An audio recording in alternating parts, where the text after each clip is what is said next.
Joining us now to talk more about funding our Olympians is Mike Bako. He's the sports managing editor for dailynational.com. Mike, good to see you. Thanks for joining us. Good to see you. Thank you.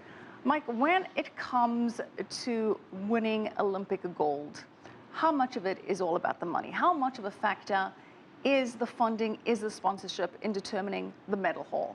And how much is the money at the end of that gold medal pot? You're talking about athletes who are striving for Olympic gold, and what comes after that Olympic gold. For some athletes, it's endorsements. For some, it's parlaying that not necessarily into a career as a policeman, but into a career as someone who can sponsor different things, and that could be a coach and parlay that gold medal winning into a future career. Not everyone's going to be Usain Bolt or Michael Phelps with multi-million-dollar endorsement deals currently and waiting for them. Is there a correlation between how much funding an athlete or a team receives to how much success they're likely to have at the Olympics? I mean, it really depends what the infrastructure is of that country. The U.S., for example, puts in hundreds of millions of dollars, but a lot of that is through official corporate sponsorship. So they're going to be sponsoring events where they think that they can make the most advertising dollars. And some countries have bonuses for the gold medals as an incentive. Georgia, for instance, has a $1.25 million bonus for a gold medal. Unfortunately, they just got one in judo, right. So it doesn't always correlate. Well, you mentioned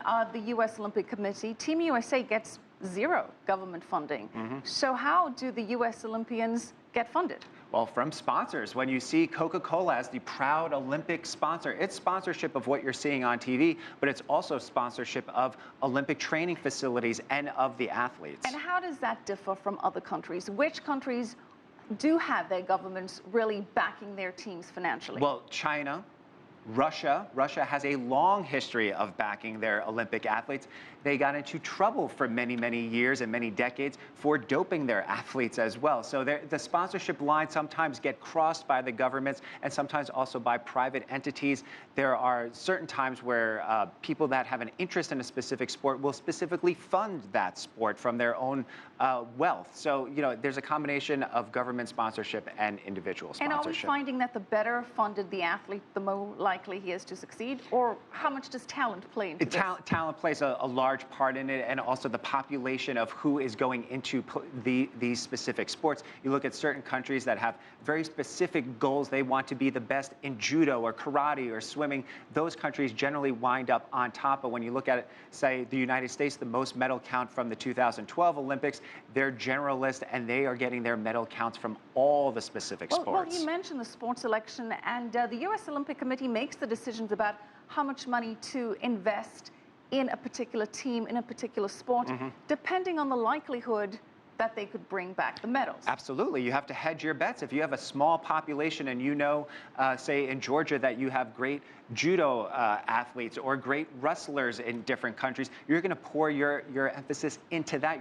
And then maybe from a public relations standpoint, you may want the first female track and field athlete to be from your country. But generally speaking, if you have a small population, a small amount of money, you're going to pour it into medals and athletes and events that you think you're going to win in. Well, of course, it could be argued that if you choose to pour money into a different event, that event may come out on top. You could. I know the U.S. sailing team has been griping about that it's a big recreational sport in the U.S., but yet they receive very little Olympic funding. They receive very little, and sailing is an interesting sport because you look at it from the collegiate aspect as well. Who's going into sailing? Who's going into crewing? Generally upper class people, people with funds, people coming from higher end schools. So that's why they don't really deem that funding the sailing team is a high priority, because they feel like they could get funding from other places. Big picture, the International Olympic Committee, the IOC, makes a lot of money. In 2012, they had 11 global sponsors who paid almost $1 billion for worldwide rights to market their products along with the event. So where does the IOC money go?